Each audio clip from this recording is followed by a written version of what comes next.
We just sort of need to change the culture. But right now, all the incentives for scientists are to get that paper published in Nature or Science or one of the really high-impact journals with a really sexy press release with something that makes people go, wow. You're listening to The Corbett Report.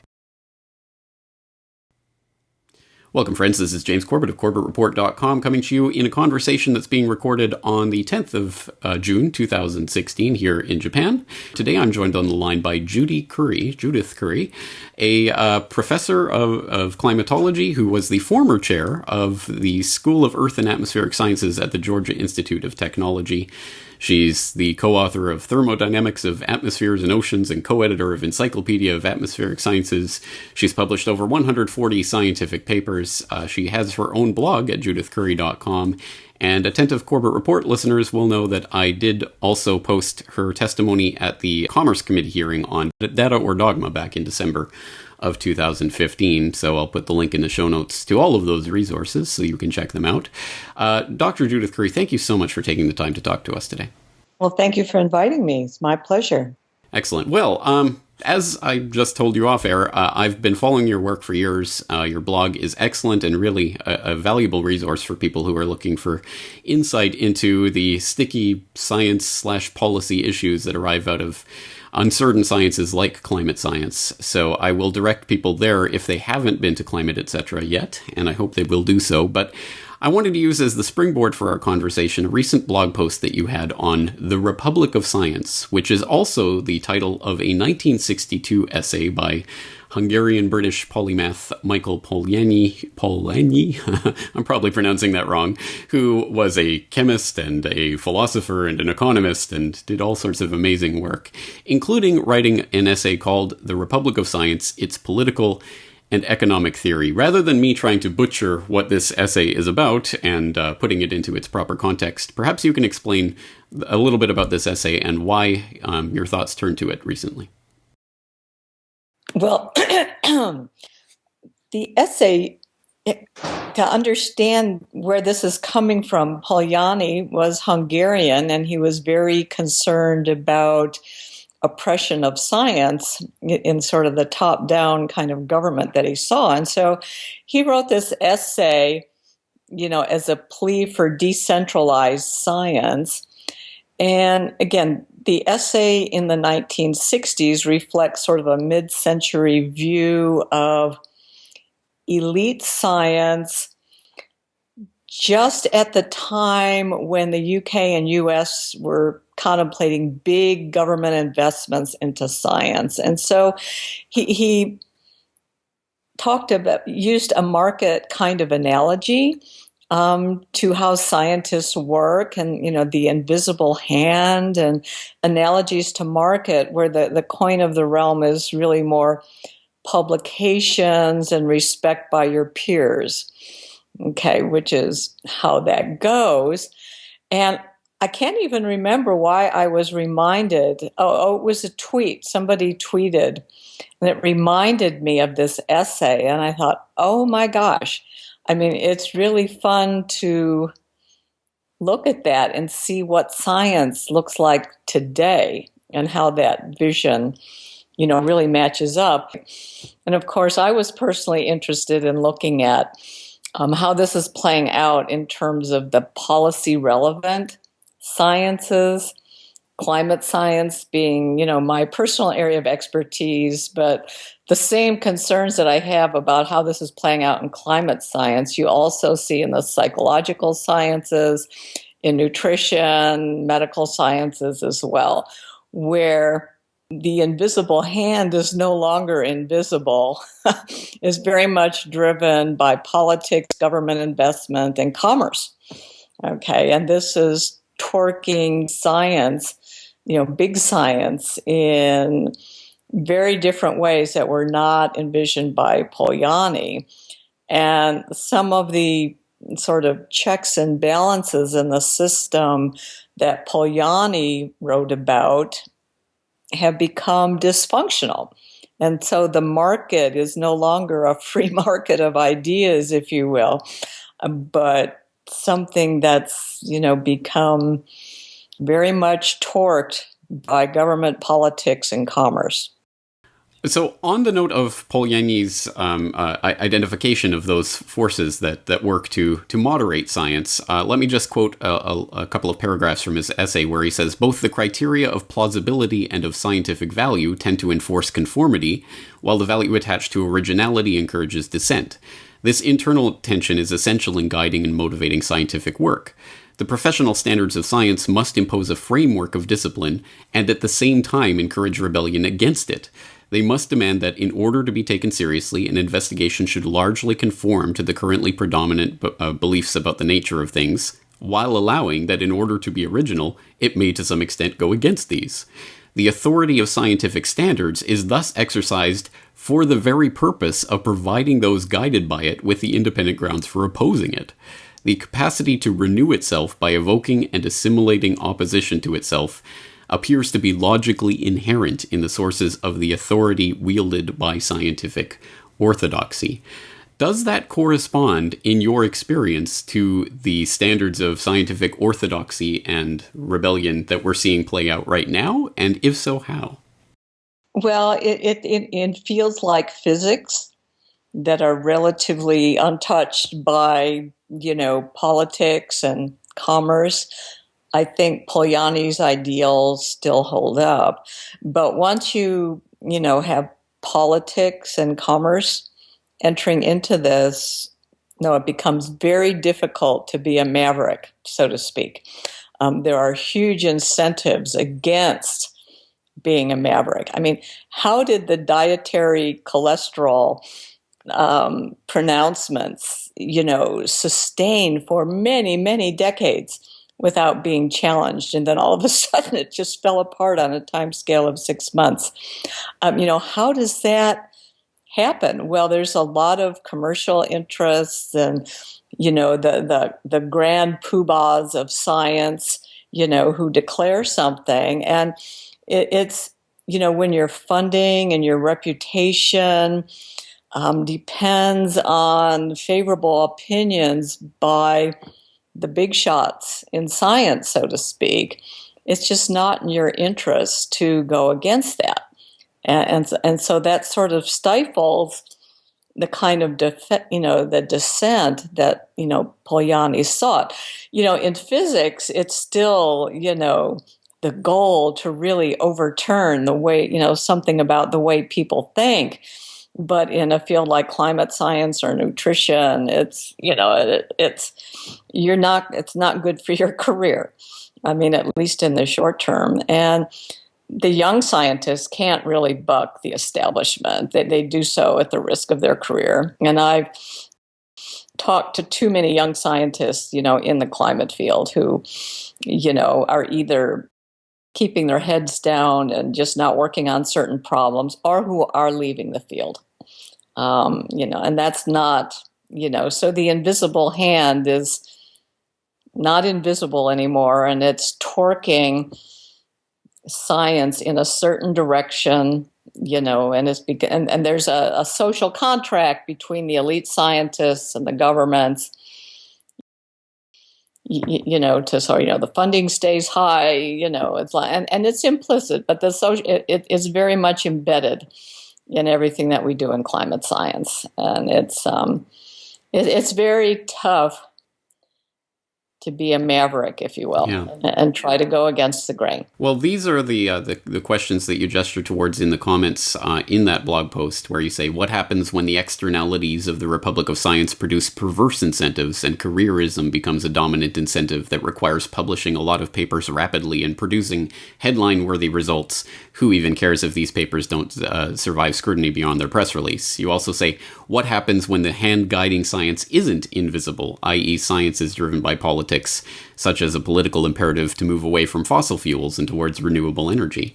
And these aren't rhetorical questions. They are questions that have answers, and I think your biography might provide some of them. You use the polite term, or even in some ways the heroic term maverick, to describe the dissent that Polanyi wants to see happening in science. But The actual word that has been applied to yourself, and I'm sure to others, is heretic, which is an amazing word to be applied to scientists for people Yeah, dissenting from the scientific orthodoxy. exactly. It's climate science has become a religion, and even the you know ideology, dogma, heresy, and whatever are all too often um, used in climate science. And the treatment by people such as me who don't diverge from the consensus all that much. I'm nothing, I'm not denying anything other than the science and policy, the science policy interface is working. I'm denying that. That's one thing I deny. I think it's become dysfunctional. But there has to be a place for the relatively minor kinds of dissent against the consensus science and the policy prescriptions du jour. I mean, there has to be room for that. And the fact that there isn't in the institutions of science is very disturbing. It certainly is. And I guess my next question is a loaded question, because if you had an answer to it, I'm sure you would have answered it by now. But the question is, given that these are the problems, and they are there, and they are apparent, and they are easily observable by, I think, disinterested parties, what is the answer, or how do we proceed towards answering these problems? Especially because the dice are so incredibly loaded against the Mavericks in this case. What can possibly be done to change the institutional momentum that's welded into place by the combination of money, power, and authority? Well, this is a topic of my next blog post, which I hope to have up by the end of the week. And the closest that I've seen to a thorough analysis of this problem is a new book called Science on the Verge. It's a series of chapters, mostly European scientists, and it analyzes the problem, the symptoms, it describes all the symptoms, and it gives a historical context of how did this happen, and it describes some ideas for what we might do about it. And what they come up with, it's not going to be given the not so invisible hand of the government, and commerce. It's not going to be regulated from within science. The scientists themselves, it's just too much circling of the wagons and protecting their funding and their reputations, and that's not really going to change from within science. And so the solution that they have is really this, open it up to much wider scrutiny, by social scientists, people in other fields, and just citizens, and have people be involved in the evaluation, the discussion, just really open it up and sort of take it out of the ivory tower. And I think, how do you manage that? But certainly the blogosphere and the Twittosphere, is one way you do that. But the book is very good at articulating the problem and how we got there, and it provides one solution that I think is important. Whether it's the solution, I don't know, but it's an important book, and I hope to have my blog post finished by tomorrow, so it'll be there to discuss. But, some of the authors of that book might be interesting for you to talk to, at some point. But yeah, there's no simple answers to this, but the issue is people, and it's part of it's the public's problem because they want answers, to things that we don't have answers to, to say we don't know or here are the uncertainties. It's imperative that scientists, when you have one of these socially relevant topics that you're working on, the uncertainties and the quality of your information and what you don't know, become even more important than your actual result. And it's important for scientists to, when working at the interface with decision makers, be them government or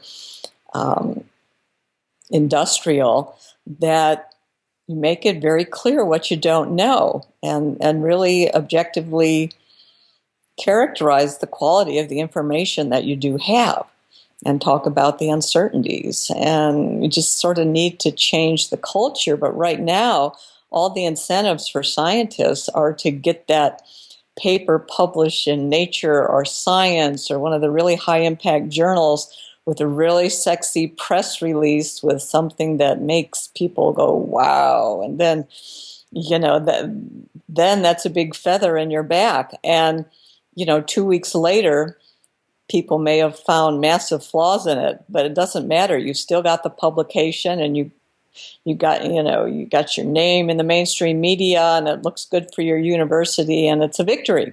Okay, even though it's a shallow victory, because it not only does not stand the test of time, but it acts to confuse people. So the incentives from within academia have gone a little haywire. Right. Yes.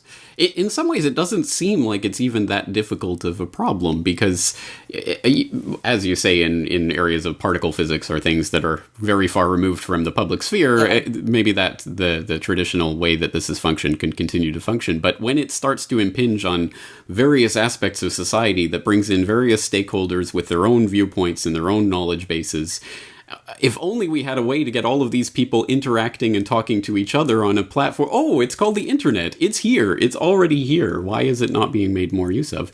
And this is another thing that you can speak of from your own experience, because of course you started your own blog several years ago.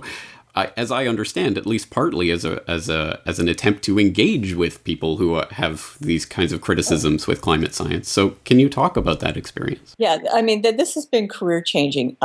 I started experimenting in the blogosphere, I think around 2006, and I would just comment on some other technical blogs, some in the climate and some in the more broader environmental area. And I got sucked into some discussions that, it was just more reactionary to what they wanted to talk about. And I said, I want to start to, shape the dialogue and pick my own topics that I'm talking about. So I started my blog in 2010, and it has been career changing as well as life changing. And I've, networked with people all over the world in from many different walks of life, everything from policymakers to teachers to people in various industries, academics from other fields. It's just been tremendously enriching to learn about their perspectives, but they also have provided me with references to papers and articles, and they've just enriched, what I have access to. And even I've crowdsourced, I have a talk to prepare. I need some help with finding data and making plots. And, the people in the other hemisphere are working on it overnight. In the morning, I have new plots. And, it's just a fascinating way to network and engage. And, it's just been wonderful. It's sort of taken over my academic life in many ways, and I get zero credit for it. In fact, some people at my university most markedly do not like what I'm doing. But to me, this is and I've stopped worrying about what my peers in academia think of me. I've redefined my peer group to this much broader group of people. And, I'm having the time of my life. So, unfortunately, academics really don't get credit for this kind of work. And, it is what it is. But it would be wonderful if more people, took to engaging really engaging publicly, too much, you know, the whole issue of communication. To me, communication is sort of a one-way street, where you make proclamations, but the whole engagement thing, that's really enabled by the internet, is wonderful. And I would hope to see more of that. And I think we're seeing a little bit more of that. But until the reward system in academia changes, it's just like, it's like pro bono work. It's not something you get credit for. So open source science, peer-to-peer science, crowdsourced science, crowd-funded science. Can we even imagine something like that? It sounds like that the real revolution in science will not be televised, but maybe found online? Yeah, and climate science is unique because the data is publicly available, and you can, and even the model runs, a lot of the models are publicly available. You can do it on your laptop. The analyses even run, some simpler climate models. You can do a lot of the work without funding. And so there's a lot of independent climate scientists who, some who are semi-retired, some who are just in other fields and are interested. And they're actually publishing papers, influential papers. And I have, like, this is a good one of my recent collaborators, Nick Lewis, and we published a fairly influential paper together, but it's maybe his 6th paper. But he's a semi-retired financier in the UK who knows a lot about Bayesian statistics. Okay, and he's putting that knowledge to work, on some climate problems and getting papers published. And this is a fairly unique phenomena in climate science. You don't see that in other fields. I mean, you don't need a laboratory. You don't need a lot of things. There's so much that's publicly accessible that people can start doing climate research outside of the normal institutions, government labs, universities, etc. So climate science is leading the way in that regard. McIntyre and McKittrick might have started something, I guess. McIntyre is another wonderful example of that. Yeah, it is. It really is interesting from that perspective, because it is a science that draws in a lot of expertise from other areas that people can then use that may not have been directly involved with the ivory tower version of that science. Yeah, especially anything related to data analysis. A lot of climate scientists, their statistics skills are not up to snuff. And generally in the field, we don't carefully evaluate the data analysis processes. And having people like Steve McIntyre and Nick Lewis, scrutinizing this has been tremendously valuable to the field. So, yes. If only all the parties at the table recognized and admitted to that fact. Yeah. Oh, well. All right. Well, I don't want to monopolize your time. I do appreciate you taking time out of the schedule to talk with us, and I could talk with you for hours, I'm sure, but we'll leave it there for today. But before we go, please direct people again to your blog and tell us a little bit about the work there. Okay. My blog is Climate Etc., and it's at judithcurry.com. And if you're on Twitter, my handle is CurryJA, and I point to my blog posts there also. And it's a blog that was originally developed to, for technical people interested in the climate debate broadly defined. The etc. It's not just about science. I would say maybe 20% of the posts are hardcore science. A lot of it is the sociology of science, ethics, a lot of energy issues, politics and policy related to climate science. So it's a broad smorgasbord of things related to science. And what I like, apart from my own posts, which I hope people find significant, but I've attracted, a group that comment actively. So, some of the posts have had over 2,000 comments, but routinely they get over, 200, 300 comments. So there's a lot of interesting discussion, and many very interesting people show up, some of whom are anonymous. I have no idea who they are. but are clearly educated in some way and feel the need to stay anonymous for some reason. Some of those reasons have been communicated to me. Oh, I'm in employment at a government agency. I could never speak out the way you do. Or even in companies, private sector companies. Oh, I could never speak out, with my name and say these things. So, a lot of people in different environments don't feel comfortable speaking out publicly, because of fear of, reprisals from their employers. And that's not a good situation. But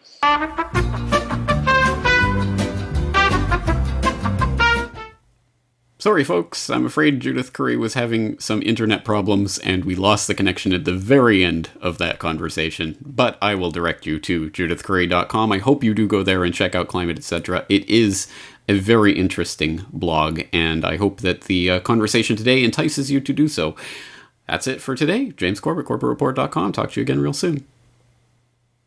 The Corbett Report is brought to you by the Corbett Report subscriber, a weekly newsletter featuring James Corbett's International Forecaster editorial, recommended reading and viewing, discounts on Corbett Report DVDs, and once a month, a subscriber-only video.